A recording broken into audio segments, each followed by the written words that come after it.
Let's jump right in. Welcome to The Explainer. Today, we're doing a deep dive into the poetry and profound emotions woven into the lyrics of Khairiyat. This isn't just a catchy song, it's literally a masterclass in the psychology of longing.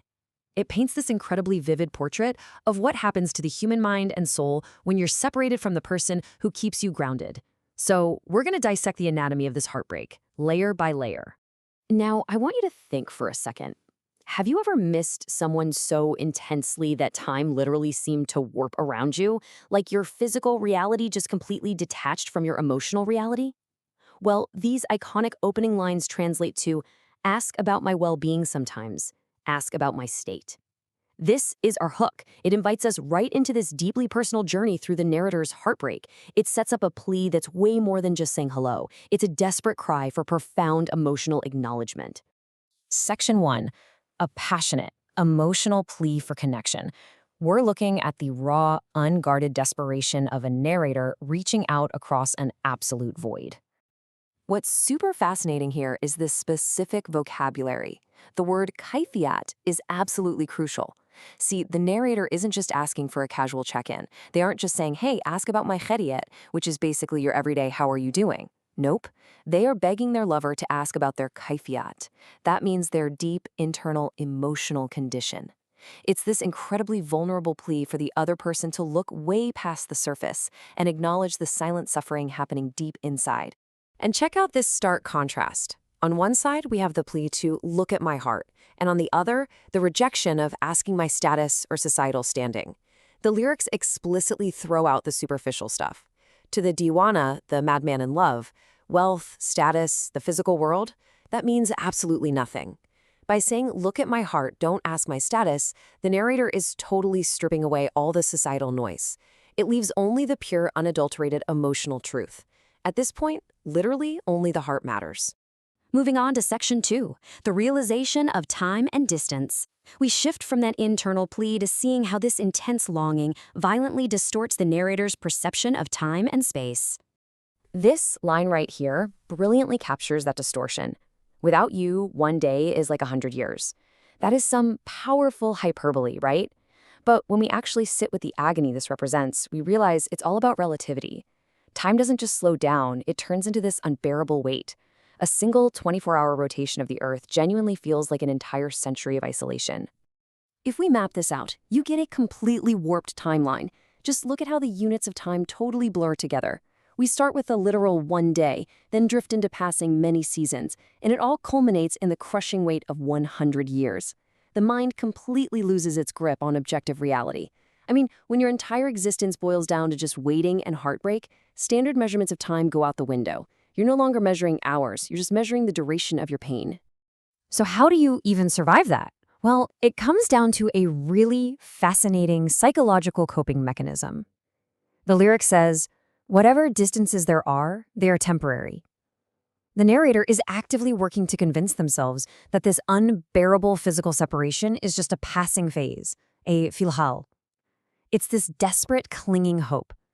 They have to believe this agonizing distance is just a brief interruption in their story. It's essentially a necessary delusion just to keep the heart beating. Which brings us to Section 3, living on memories. Let's break down how the narrator actually manages to survive this massive, agonizing gap by holding on to the past. They endure this in some incredibly specific ways. First, they're relying on a mere photograph as an emotional anchor. Can you imagine that? Using a static, silent image to weather the passing of countless changing seasons. And there's this absolutely beautiful wordplay here. They talk about passing many seasons, masam, but then they beg their lover not to think of their love as seasonal, masami. It's a profound declaration. While the whole world around them changes and weathers, their devotion, it remains entirely fixed. And that permanent devotion creates this beautiful yet completely tragic paradox. I don't come in front of your eyes versus you remain in my sights every moment. This nails the ultimate push and pull of a severed relationship. The lover is physically absent. The narrator is totally out of their sight. But in the narrator's mind, the lover is omnipresent. They are quite literally the only thing the narrator sees. It's such a haunting illustration of how physical absence can somehow create the most overwhelming mental presence. Okay, moving into our final section, love, pain, and destiny. Let's explore the narrator's ultimate philosophical resolution to all this turmoil. You've got to notice the absolute, unshakable conviction here. My destiny is set, you have to be mine. Despite the warped time we talked about, the agonizing distance, surviving on nothing but photographs, the narrator holds on to this stubborn, almost irrational hope. It's this core belief that regardless of all the logical evidence stacked against them, their ultimate destiny, their anjam, is pre-written. No matter what, they are bound to be together. Which leads us to a really climactic question, and I want to pose this directly to you just like the song does. What was gained from this pain? Think about it. When you've suffered through 100 years packed into a single day, when you've survived purely on a static memory, what is the actual payoff for all this tremendous emotional suffering? This question sets up the profound philosophical resolution of the entire piece. And here is the incredibly beautiful, completely counterintuitive conclusion. With this pain, life is happy.